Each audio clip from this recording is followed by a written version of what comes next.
asalaamaaleykum mbokku Sénégal mbokku diaspora bi ñu ngi leen di nuyu ku ci nekk sa tur ak sa sant di leen xamale rek ñoo ngi dellu si ak seen émission ñu ko naan tey mu leer tey nag sama invité xaw na ma sori tuuti sama coproduction ki nga xam ne moom lay toogal toujours ñuy def émission bi ensemble xaw na ma sori tuuti ñu koy wax Alioune Samb mi ngi nag ba Saint-Louis Missouri soriwu ma nag noonu waaye xaw na sori tuuti tamit aussi donc du ma def lu dul nuyu ko Alioune ñoo ngi lay nuyu.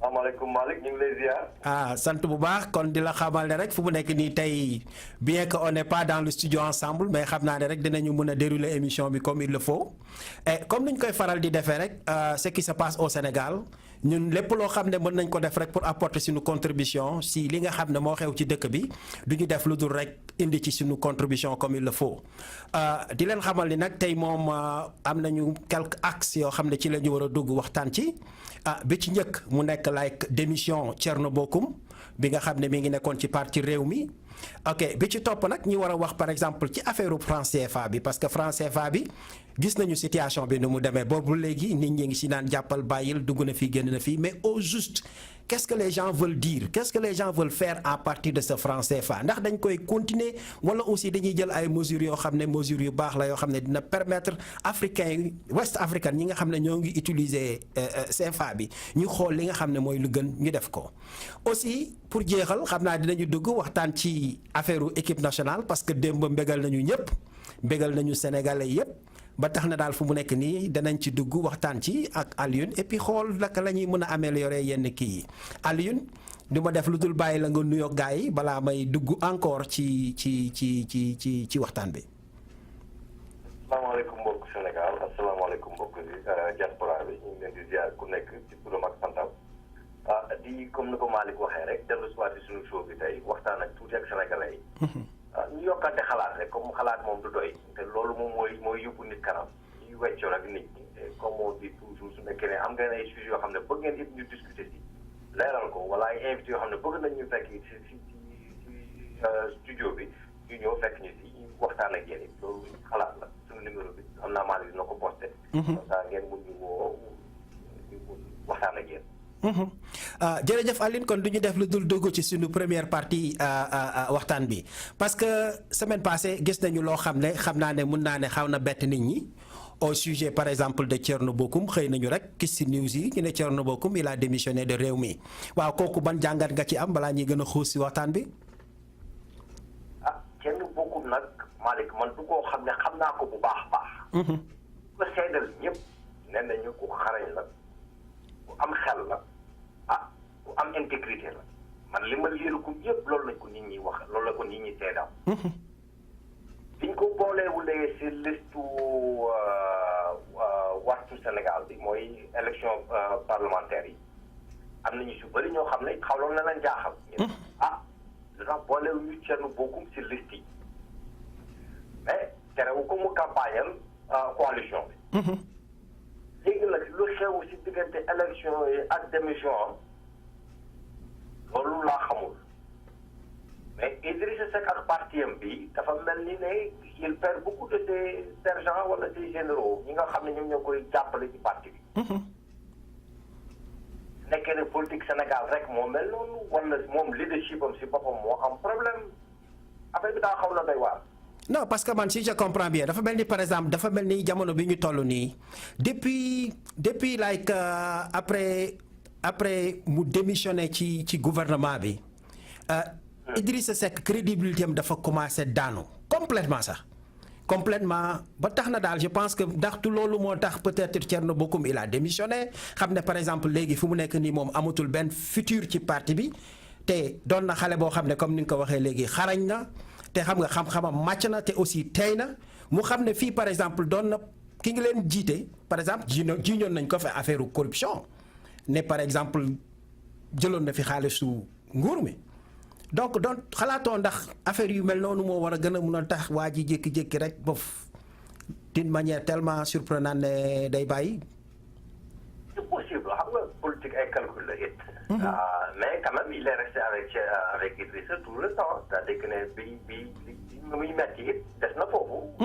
des si parti jéem a liggéey def sa contribution.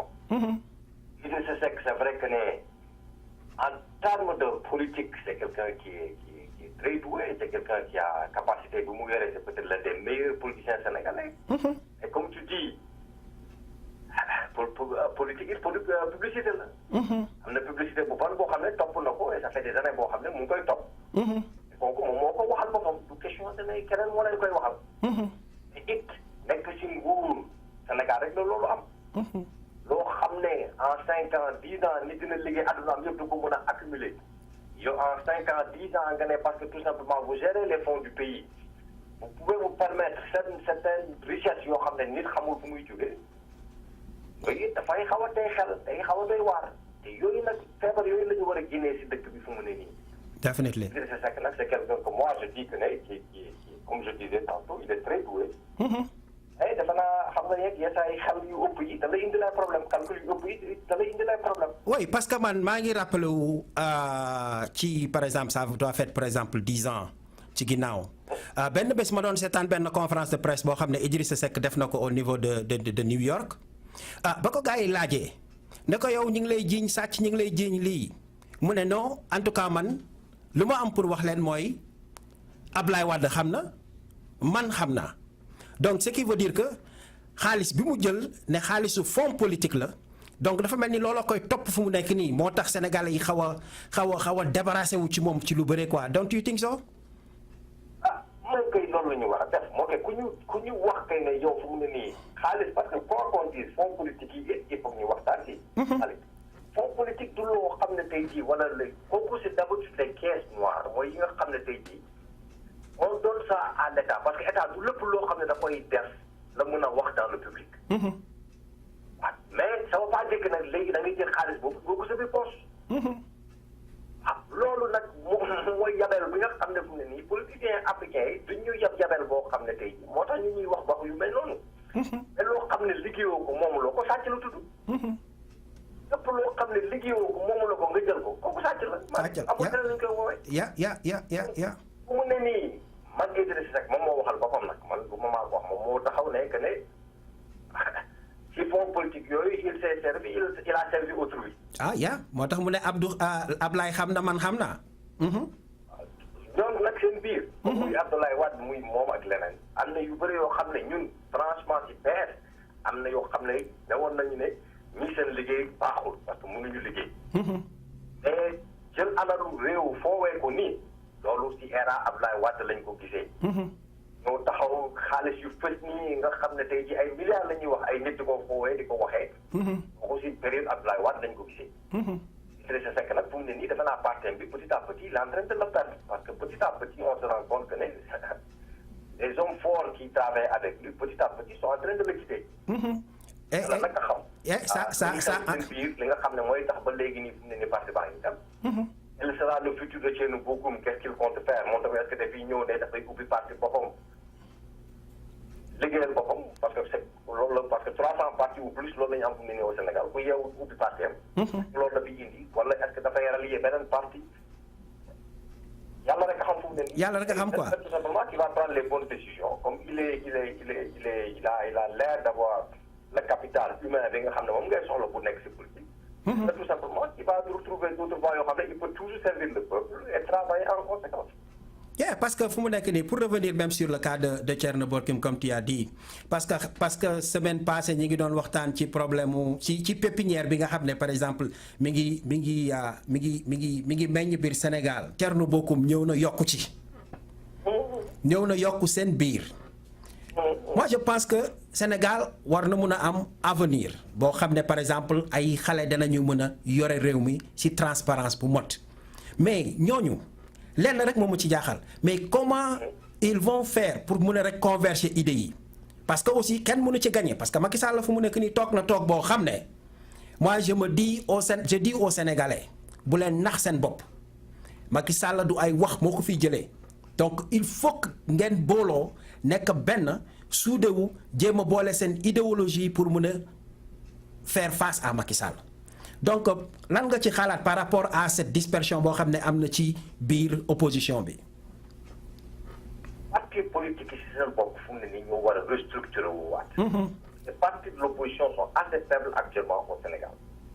mooy que ne organisation boo xam ne tey jii dëgër na ba nga xam ne tey jii mën nañu nekk ni kii mën nañu am projet de société mën ko mener à bord kooku fu mu ne nii mu ngi commencé nax.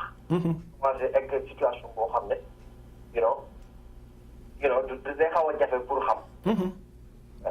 donc loolu daal moo ma xaw a jaaxal tuuti si mbir mi.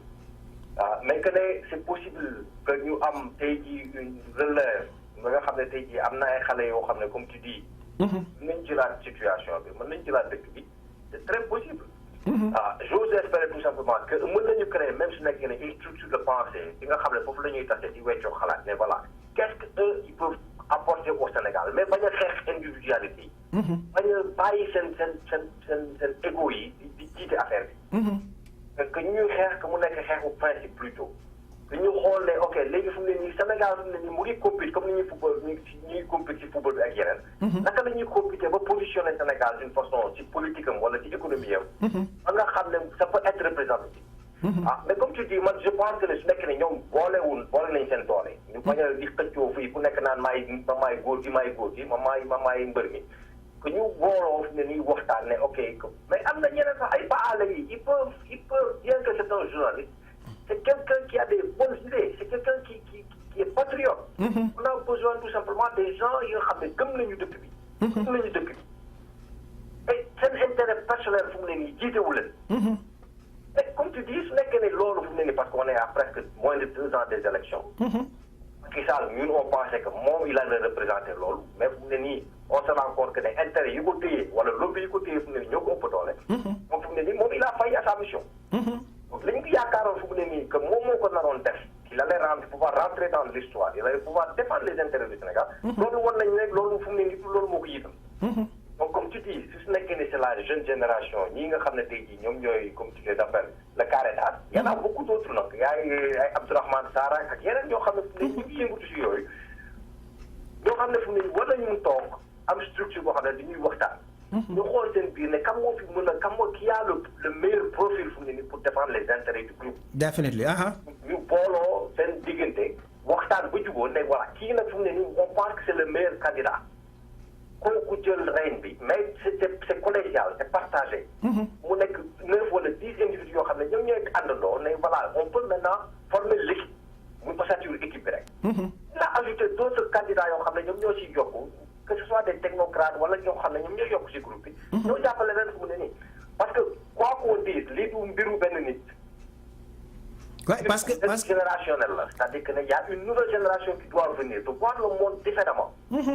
et dépendre des intérêts du Sénégal. parce que ñoom ñoo ko war a démontrer parce que par exemple boo xoolee nguur gi fi nekk bof ñoom li ñu def mooy référendum yi personne kenn xaaru leen woon ñu gañe ko ñi ñëw ci législative yi.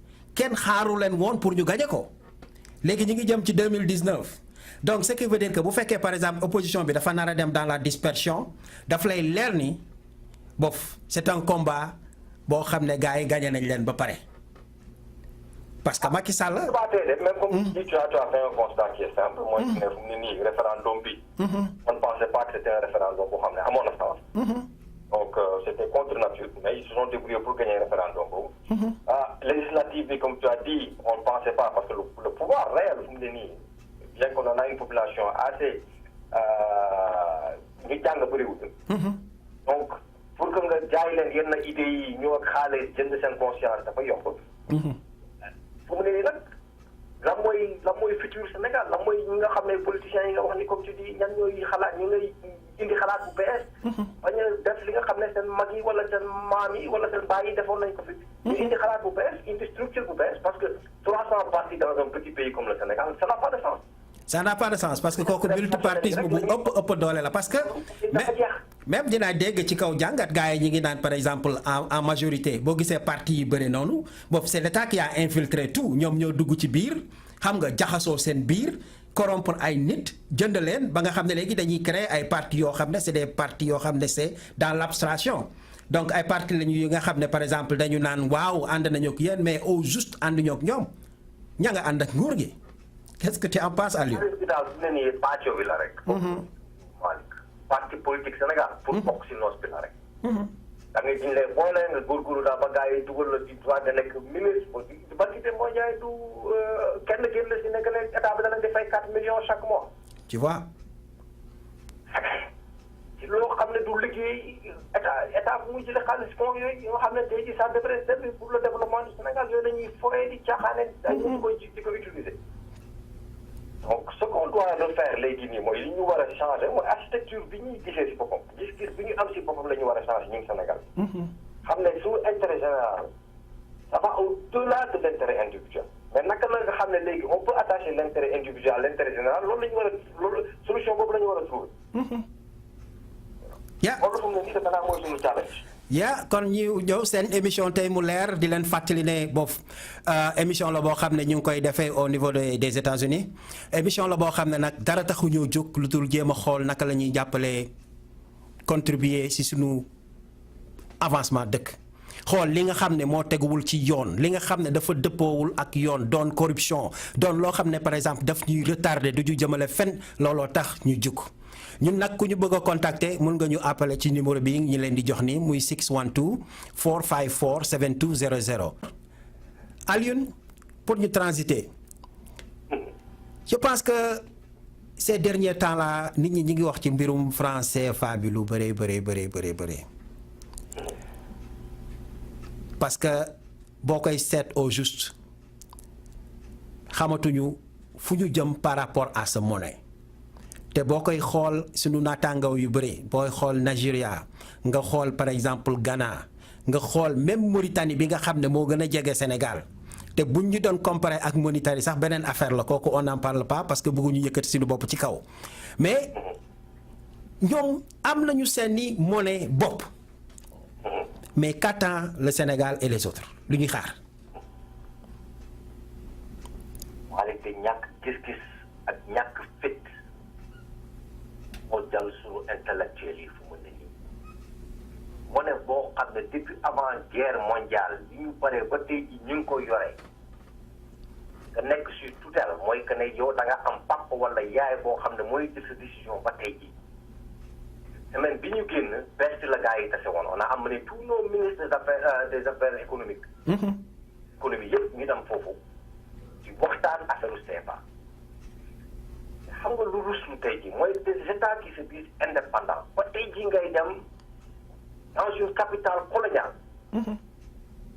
ngeen di tase foofu ba tey jii di discuter lan ngeen war a def ak xaalis bi dafa war a jóg dafa war a daanu da ngeen ko war a dévaluer wala waru leen ko dévaluer.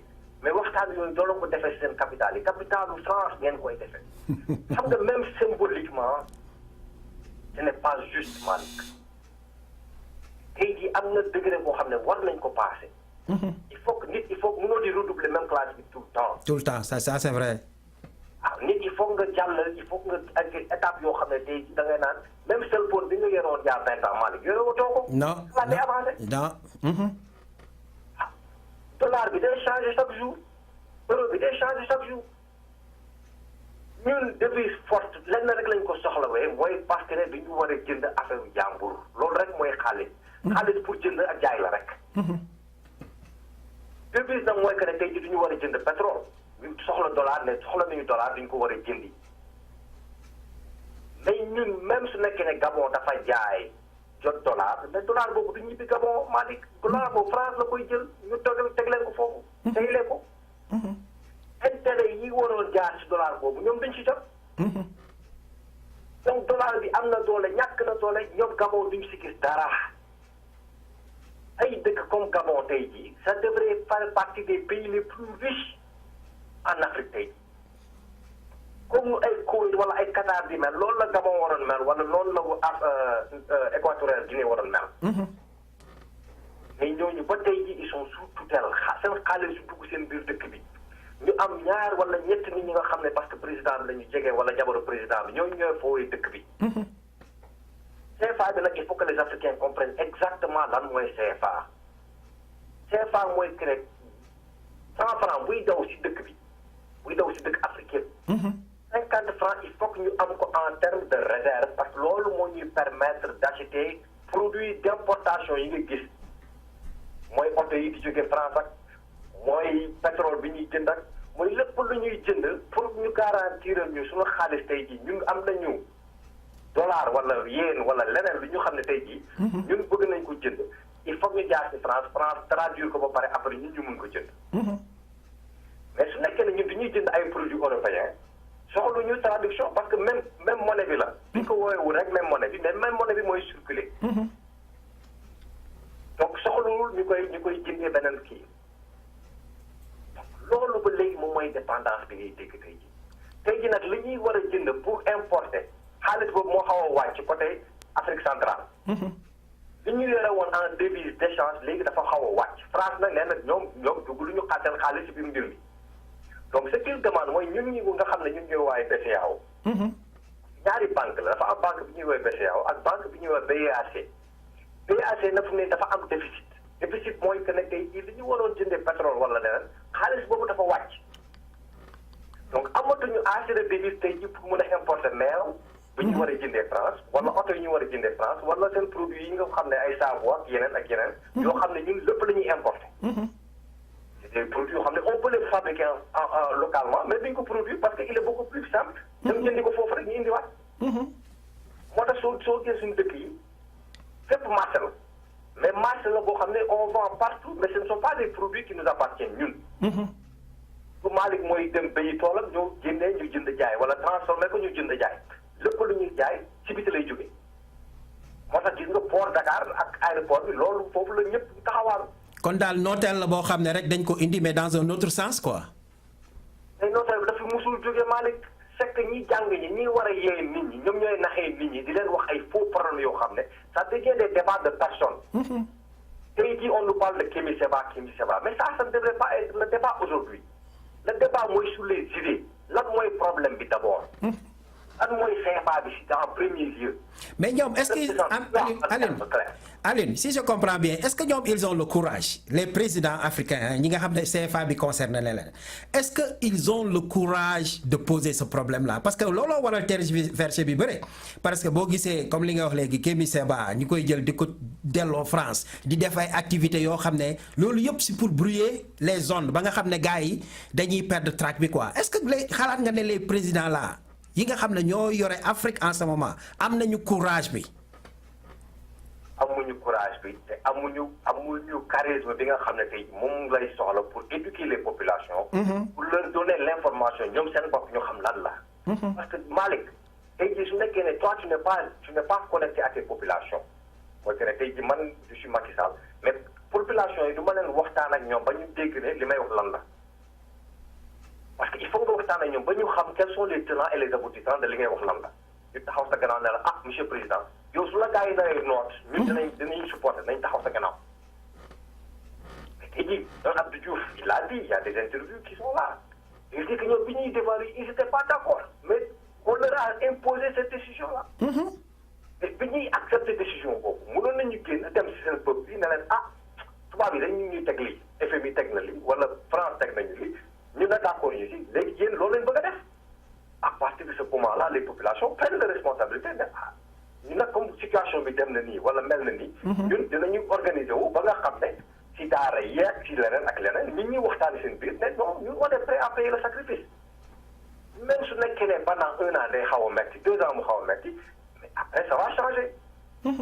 mais inconvénient temporaire moo gën permanent bi nga xam ne ñun fu mu ne nii génération bu ñëw fay le même prix. même prix et puis ñi nga xalaat naan ne par exemple ñi nga xam ne moom la ñuy woowee ici au niveau de Tempo Afrique les 4 budgétivores muy groupe Macky Sall beeg Ouattara you know ak le Guinéen là Alpha Condé ak xawma kan encore mais ces gens là Aline don't you think ñoom ñoo freiné affaire yi fu mu nekk nii ñoom ñoo bañ mu am. non bañ nañu mais l'élite africaine aussi a une responsabilité Mali. parce que affaire bi yëpp président yi rek. président yi ils ont un rôle à jouer mais ñun it en tant qu'Africain on a un rôle à jouer. te ñi information bi les gens ne savent même pas jusqu'à présent que l'Afrique paye une taxe coloniale ba tey jii.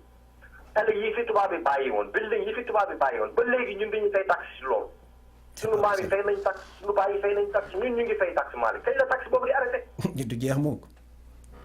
xaalis bi suñ koy defar ñoom la ñuy fay pour ñu defar xaalis bi c'est pas free duñ leen di fay xaalis pour ñu defar ko xaalis boobu suñu leen ko dencee seen biir banque yi ñoom intérêt yooyu ñu siy liggéeyee suñu xaalis ñun duñ ko gis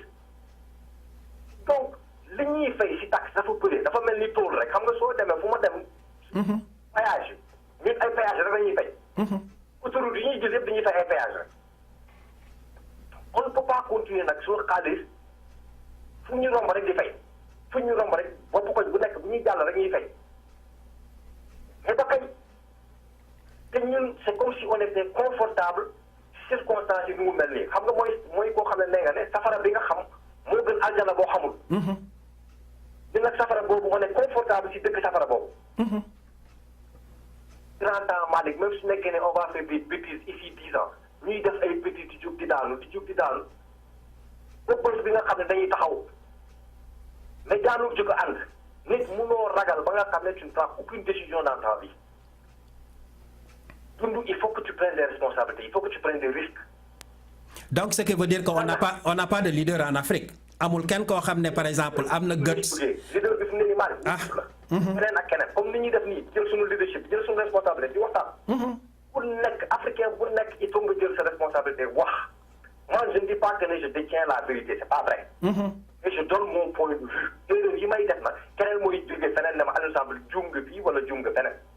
ñu rectifier ñuy jàng di jàngandoo man le minimum bi ma xam il faut ma jàngale keneen jàngal ma leneen keneen jàngal keneen leneen suñu booloo suñu xam-xam ñun ñëpp nag. ñu mun avancer ndoo en tant que population. mais leadership ku nekk si ñun il faut mu jël leadership bi. Macky Sall c'est tout simplement le coordinateur de ces leaderships là. mais ñun ñii ku ñi nga xam ne tey jii c'est des économistes ñi nga xam ne. mais Alioune. les gestionnaires. Alioune moom mi nga xam ne par exemple moo jiite kër gi moom mi nga xam ne par exemple c'est le responsable mais bu fekkee par exemple il permet pas aux gens ñu mun a jël initiative bu fekkee moom mënu ko jël mais qu'est-ce qu'on doit faire. il faut que tu ko baale ñun ñoo ko fa teg. ce n'est pas un roi Macky Sall du buur. Macky Sall président la. buur mooy loo xam ne sa maama ko moomoon nga ñu jox la ko keneen moom ko yéen a moom suuf si fii loolu jeex na adduna boobu dafa jeex jamono boobu dafa jeex. on ne peut pas demander la permission à Macky Sall. ce qu'on demande c'est de créer l'environnement boo nga xam ne tey jii moom mooy permettre suñu développement ñun en tant que peuple sénégalais. Macky Sall du bàyyi kenn du ndeyu kenn ñun duñ ko fa teg rek comme coordinateur c'est un coordinateur. parce que xam nga boo gisee ma indi la question boobu Alioune. Prenons le cas par exemple de Kémi Séba. xam nga si doon Macky Sall à lui seul moi j'en suis sûr et certain que du ko déporter. mais xam nga décision la boo xam ne daf la leer ni décision la bu jóge ci kaw. te buñ ko toppee bu baax ñi ngi naan ça passe par la France jaar ci Ouattara jaar ci moom mu exécuté. donc bu fekkee yow da nga par exemple di dund ak Sénégalais tey ji ñoo xam ne décision yooyu ba léegi France lañ. xam nga comme je t'ai dit population bi jànguñu. ñun ñi nga xam ne ñoo xam tuuti. xam tuuti laa wax parce que ñun suñu bopp li ñu xam bëriwul. mais ñun ñoo war a yee nit ñi ne taxaw ne lii de romboon naa fii gis naa fa lee te loolu jaarul yoon ku nekk wuy bànne loolu ba nga xam ne tey jii képp koo gis boo xam ne tey jii mu ngi def lu bon sax ñu ne ragal nañu loolu wala ruus nañ ko wala loolu fii du fi sotti. suñuy eggee ba foofu ba nga xam ne tey jii Sénégalais fu mu munti nekk soo gisee beneen Sénégalais buy def loo xam ne jaarul yoon na nga taxaw ne ko doomu day wala doomu baay lii de jaarul yoon mënoon nañ ko defee nii moo defe naa moo dàq mais tant que ñi ngi bàyyi nit ñi di am fit di génn di naan man sàcc naa xaalisu réew. dara fekkuma ci dara ku sàcc ay ganaar yu te jël ay pune taal la ñi nga xam ne ay milliards la ñuy sàcc ba pare ñu bàyyi na ñuy taxaw laalu si biir dëkk bi loolu du yoon Malick. c'est pas normal c'est pas du tout normal c'est pas du tout normal. donc nag fu mu ne nii permission la ñu war a bàyyi. tubaab bi seen bopp koo ñu xam ne fu mu ne nii l'africain boobu nga xam ne duñ ko nerawloo ba nga xam ne tey xamatul fulam sax xamatu ko. loolu jeex na jamono boobu dafa jeex te loolu si waxtaan lay juddoo si waxtaan lañ koy yaree si waxtaan lay màggee ba nga xam ne tey jii Sénégalais bu nekk il est conscient de l'intérêt général nit du ko foowee nit du saw si mbedd nit du jël mbalit sànni ko si mbedd bi. nit dafa am melokaan boo xam ne nit a ko war a mel si dans une république. ñu eggee foofu rek ñun ñëpp suñu bopp ñu xam ne le pays a changé les mentalités ont changé. dëkk ay nit ñoo fay dëkk. dëkk bi nag lu muy mel muy nag ñi nga fa dëkk naka la ñu mel noonu la dëkk bi di mel ñun nag ñoo war a soppi suñu bopp. Macky Sall ak keneen il faut que ñu yar suñu bopp nekk képp koo xam ne tey jii teg nañ la fi nga nekk jiit moomuloo dëkk bi moomuloo ordinateur kese nga. liggéey la te on n'a pas amené des gens ici pour se servir on a amené des gens pour servir le peuple. definitely loolu mooy wax ci fu mu ne nii mais loolu si yar la si waxtaan la. definitely waxtaan yi ñuy jéem a indi nii si tey mu leer loolu rek la Malick.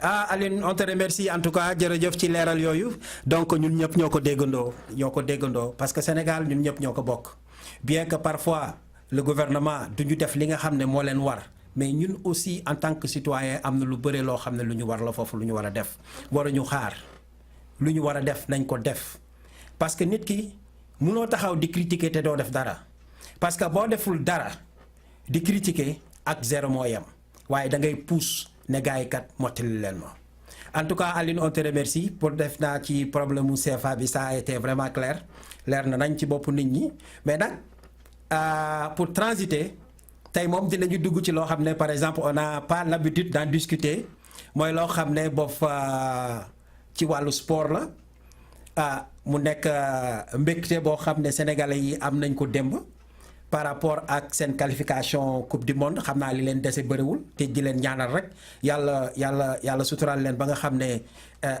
danañu mun a mottali mbir mi ba nga xam ne danañu qualifier pour mun a participer ci mondial 2018 Alioune nag nga ko jàngatee. xam nga Malick sport reflet la rek d'une société. sport moom mooy aamu société mooy que ne danañu xeex mais xeex bi c'est 90 minutes lay jël. ñu waree naka la ñuy jàng lan la ñuy jëfee pendant 5 ans yi mujjee wala 10 ans yi mujjee. ça montre le prix d'un travail. et amoon nañu occasion yoo xam ne wax naa la ne c'est la mentalité même le Sénégalais war a changer ni ñuy dem am suñu jom. taxaw ne Allemagne du ñu gagné France du ñu gagné Amérique du ñu gagné keneen du ñu gagné. loolu laa bëgg ñu am fierté boobu suñuy def économie wala suñuy def politique. ñu taxaw ne ñun fu ñuy dem si àdduna nit ñi dañuy respecté. on a été tous fiers parce que collectivité boobu moom mooy ne on a une fierté nationale. loo xam ne tey jii ñun ñëpp ñu ngi koy yëg si suñu xol yi ak suñu xel yi. voilà ay doomu Sénégal dem nañu xeex tey jii fu nit ñi nga xam ne tey jii nee nañu ñu gën a mënee si àdduna bi dinañu dem bokk ci fête boobu. te incha allah bi ñu fa jëlee gàcce danañu xeexal ñëpp wan na ne ñun ay góor lañu. ay jàmbaar lañu.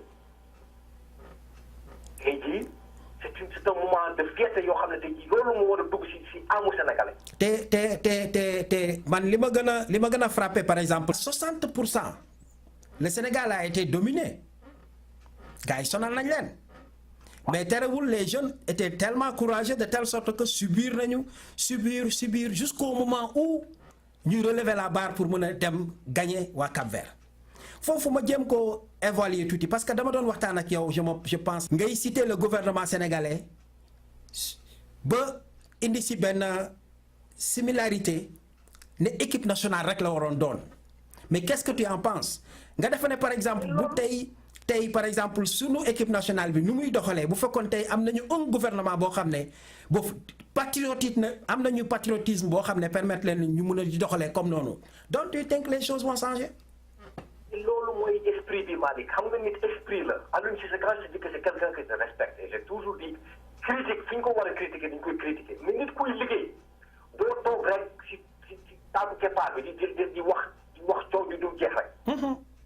nit kuy wane liggéey da nga koy jàppale si liggéeyam mais ngay yóotu place am fu nekk ngay yundu lu mu def yëre bu ndaw bu mu def nga bëgg a ñëw toog te tu feras rien de bon. c'est comme le cas de Mbaye Niang parce que Mbaye Niang boofu lan la def discours la def il a dit ce qui est dans son cœur li nekk ci xolam la wax mais sénégalais yi jàpp loolu mbubboo ko mais ça n'a pas empêché l'entraîneur de prendre des risques jël booy bi dugal ko. Et qu'est-ce qui s'est passé? Qu'est-ce qui s'est passé? C'est lui qui a renversé la tendance. genre sénégalais boobu la ñu war a développer te dañ ko bàyyi mu def liggéey bi. après mondial bi ñu bàyyi ko mu def liggéeyam. ñu bàyyi seen yi ba bés ba nga xam ne keneen war na ne moo ëpp xarañ ñu joxaat ko équipe mais équipe c'est une continuation Amérique tey jii on peut changer des présidents mais équipe yi nekk ci kanam. pendant 40 ans 50 ans c'est la même équipe yi nga xam ne moom mooy structurer affaire bi. une continuité dans la pensée. nit nag soo bëggee da ngay yar doom. xale da nga koy yar moom mooy mag yi nekk kilifa suba. ñun nag fi mu ne nii li ñuy gisee réalité football bi wala basket bi wala leneen. def noonu ci làmb ji ñu jël booy yi tey jii yi nga xam ne bëgg nañu làmb ji ñu ne tey jii coupe du monde ni ko waxee olympique Sénégal lay gagné ay médailles d'or parce que booy yi bëgg nañu làmb bi c'est l'encadrement qu'il faut. c'est-à-dire que ñu xool yan mooy domaine yi nga xam ne tey jii ñun tant que sénégalais mën nañu développer secteur yooyu ñu jël suñu xaalis ak suñu mën-mën même su nekkee dañu ko war a wuti si biti. di ko si biti indi ko ñu jàngal ñu. ba nga xam ne ici 5 ans 10 ans ñun mokkal nañu. et bàyyi imité bi.